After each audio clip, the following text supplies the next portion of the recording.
Assalamualaikum warahmatullahi wabarakatuh.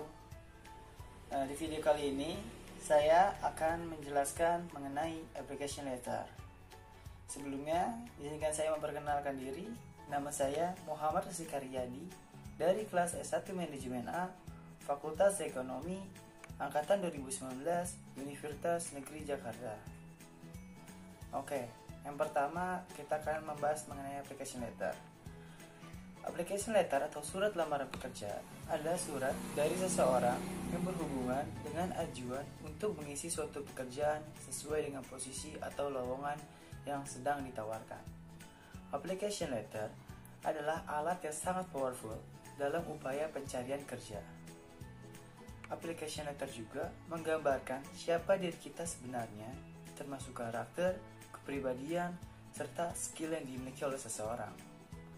Application letter wajib dibuat dengan serius, hati-hati, dan dengan sebaik mungkin, dikarenakan ini sangat berpengaruh pada pekerjaan kita ke depannya. Selanjutnya, saya akan mencoba menjelaskan mengenai struktur penulisan dari surat lamaran pekerjaan atau body of the application letter yang ada di dalam surat lamaran pekerjaan. Yang pertama yaitu alamat pengirim. Alamat pengirim dituliskan secara lengkap oleh sang pelamar dan biasanya ditulis di bagian pojok kanan atas. Yang kedua adalah tanggal. Tanggal surat lamaran bisa kita tulis atau sang pelamar tulis di bagian pojok kanan atas.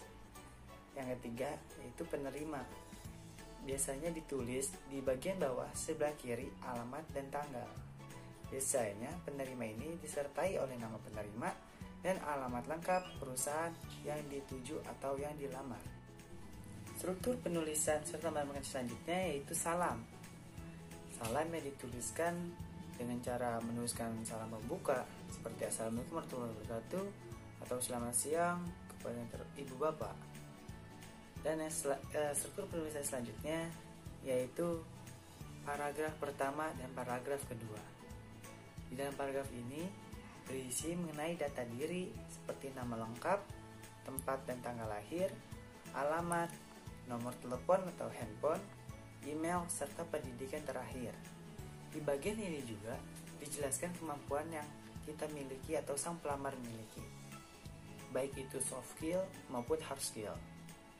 Nah, jika kita belum punya pengalaman, kita bisa menulis pengalaman organisasi yang pernah kita ikuti di sekolah maupun kuliah. Jika kita punya pengalaman magang atau PKL, kita bisa menulisnya juga di bagian ini. Dan bagian selanjutnya dari struktur penulisan surat lamaran pekerja yaitu kata penutup. Dimaksudkan untuk salam penutup seperti wassalamualaikum warahmatullahi wabarakatuh atau terima kasih kepada ibu bapak yang terhormat. Yang terakhir itu penutup. Kita harus menuliskan kata penutup ini dengan bahasa yang sopan. Dan yang terakhir yaitu penanda tanganan. Kita menuliskan tanda tangan disertai dengan nama lengkap kita di bawahnya. Oke, ternyata masih ada satu bagian yang terlupakan, yaitu lampiran. Bagian ini sangat penting karena kita menuliskan dokumen-dokumen pendukung atau persyaratan pelamar atau persyaratan kita sendiri. Biasanya dokumen-dokumen ini berupa daftar riwayat hidup seperti CV, fotokopi ijazah, pas foto, dan portofolio. Bahkan jika kita pernah mengikuti suatu lomba atau seminar, bisa juga pelatihan yang mendapatkan sertifikat, kita bisa melampirkan fotokopi sertifikatnya ke dalam bagian ini. Dan itu bisa menjadi nilai plus bagi surat lamaran pekerjaan kita. Oke, di video kali ini juga saya akan mencoba menjelaskan sedikit mengenai konten yang ada dalam surat lamaran pekerjaan. Yang pertama itu adalah source of the vacancy atau sumber lowongan. Kita harus memberitahu dari mana kita sebagai pelamar mendapat informasi lowongan pekerjaan tersebut, dari TV, koran, atau media lainnya. Yang kedua yaitu ada position apply atau posisi yang diterapkan. kita juga harus mencoba menjelaskan mengenai posisi apa yang kita sebagai pelamar inginkan. Nah, selanjutnya itu ada informasi mengenai usia, kesehatan, atau status perkawinan.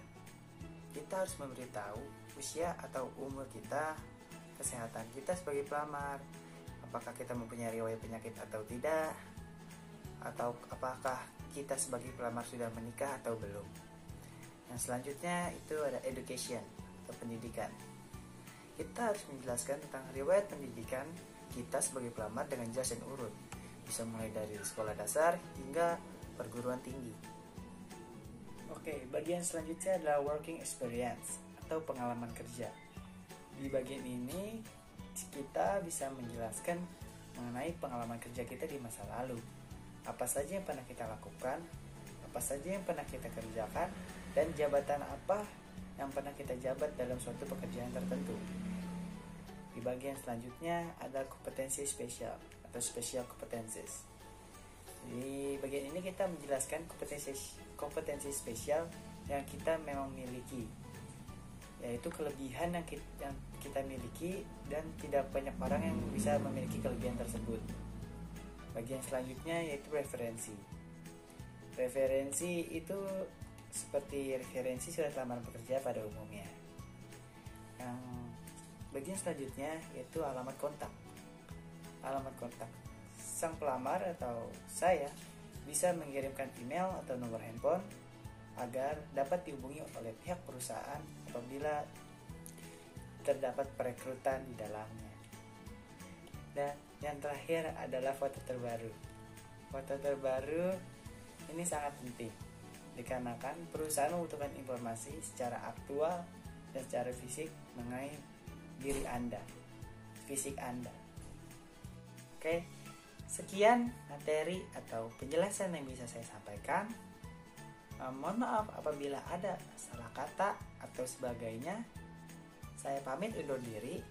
Wassalamualaikum warahmatullahi wabarakatuh.